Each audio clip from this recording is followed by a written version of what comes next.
China berhasil membukukan hasil positif di tengah perlambatan pertumbuhan penjualan kendaraan listrik di Eropa. Dilaporkan Carscope pada Kamis 12 September waktu setempat, China telah menjadi negara pertama di dunia yang mencatat penjualan lebih dari 1 juta kendaraan listrik dalam sebulan, yang tercatat pada bulan Agustus. Pertumbuhan kendaraan listrik China sejauh ini naik 33% dibandingkan tahun lalu. Sementara itu, Eropa pertumbuhan berubah negatif untuk pertama kalinya dengan landscape kendaraan listrik Uni Eropa dan Inggris mencatat minus 4%. Kontraksi pertumbuhan disebabkan oleh beberapa faktor, termasuk negara-negara seperti Jerman yang mengakhiri subsidi mereka. Sementara pembatasan perdagangan Uni Eropa yang diberlakukan pada kendaraan listrik China kemungkinan juga akan berdampak.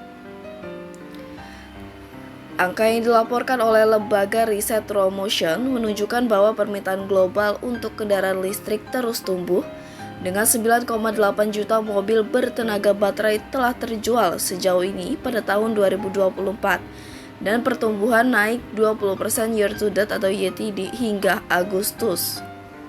Menurut laporan tersebut, pertumbuhan 9% dalam penjualan kendaraan listrik di AS dan Kanada dianggap stabil.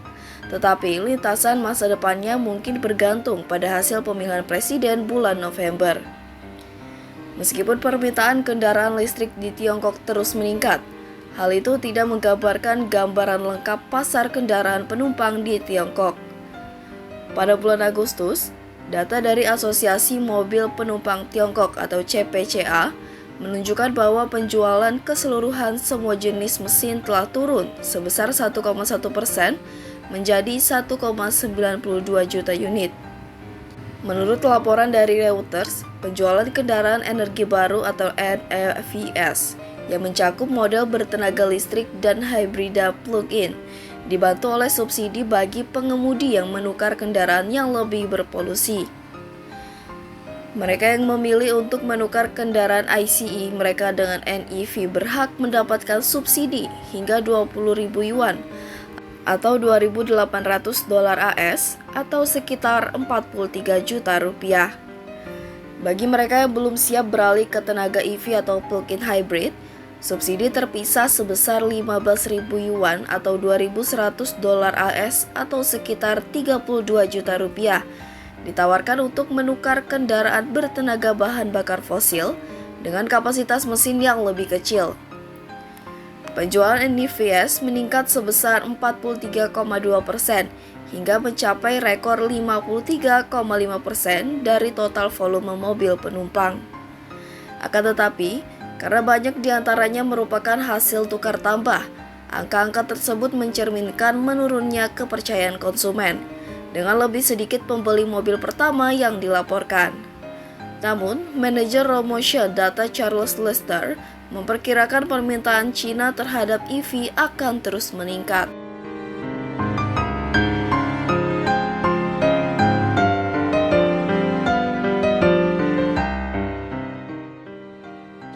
Uni Eropa berencana menerapkan tarif bagi EV buatan China hingga 35,3%. Uni Eropa mengatakan bahwa langkah tersebut bertujuan untuk melindungi produsen mobil Eropa dalam industri penting yang menyediakan lapangan kerja bagi sekitar 14 juta orang di seluruh benua biru. Merespons keputusan ini, China mengancam akan membalas dengan tegas tarif tersebut. Beijing bahkan telah membuka penyelidikan terhadap produk brandy, susu, dan daging babi Eropa yang diimpor ke negaranya.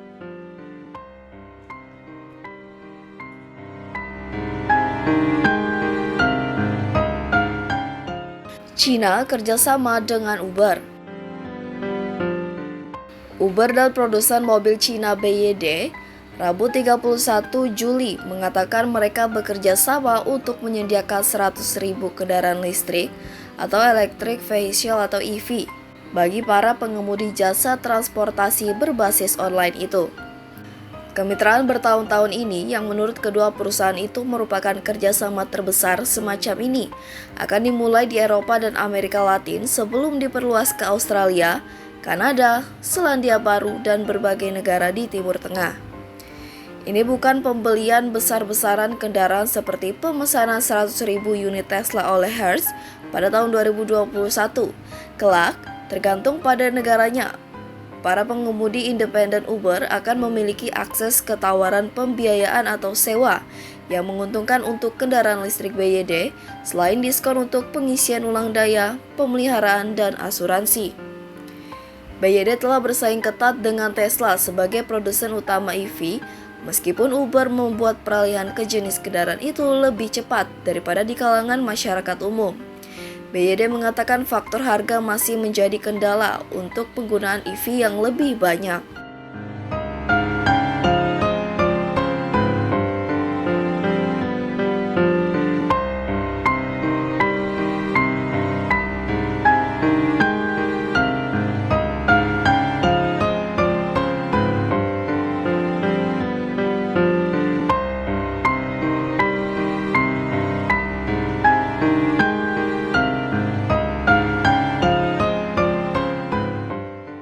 Sekitar 126.000 dari 7 juta pengemudi Uber memiliki mobil nol emisi pada akhir 2023. Perusahaan itu berencana untuk menerima pengemudi yang memiliki EV saja di Eropa dan Amerika Utara mulai 2030. Uber telah mencapai kesepakatan dengan produsen-produsen mobil lainnya, tetapi dengan skala yang lebih kecil.